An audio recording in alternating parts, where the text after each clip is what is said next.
प्रदेश Congress committee के उपाध्यक्ष चुनाव वॉर रूम के सह अध्यक्ष महेश्वर चौहान राजीव भवन में प्रेस कॉन्फ्रेंस को संबोधित करते हुए पाए गए। जैसा कि आजकल चुनाव का माहौल है और देश के अंदर 2 चरण का मतदान जो है पूर्ण हो चुका है और भारतीय जनता पार्टी को 2 चरण के मतदान में भारी निराशा हाथ लगी है और जो एक भारतीय जनता पार्टी का एक सेल्फ डिक्लेयर एक जो एजेंडा था आपकी बात 400 पार पूरी तरह से हो चुका है और भारतीय जनता पार्टी के नेता इस बात को समझ चुके हैं।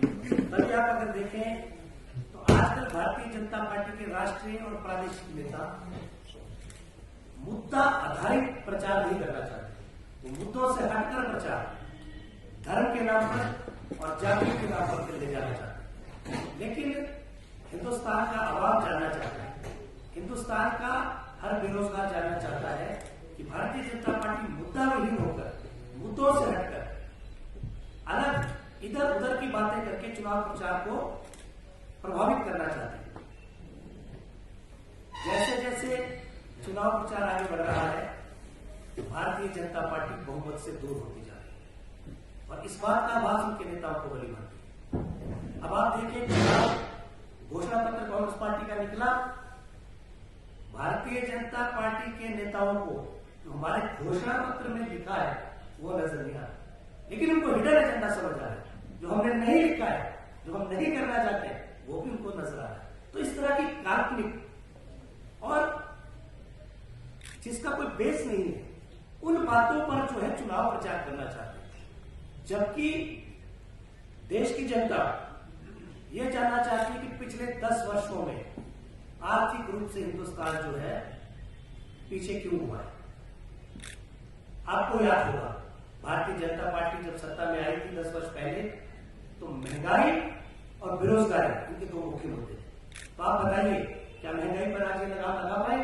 आज पेट्रोल और डीजल की कीमतें देखिए और देश के प्रधानमंत्री हमेशा कहा करते थे जब ये प्रधानमंत्री नहीं थे विपक्ष में थे कि जब रुपया गिरता है तो हिंदुस्तान की इज्जत गिरती है। आज क्या प्रधानमंत्री महोदय देश को बताएंगे कि आज रुपया जो है डॉलर की अपेक्षा में कहां खड़ा हो 83 पॉइंट समथिंग आज तक के अपने न्यूनतम स्तर पर रुपया आ चुका है। तो क्या भारतीय जनता पार्टी के लोग देश को बताएंगे कि ये कैसे हुआ है, इतना बड़ा डिबेंचर कैसे हुआ?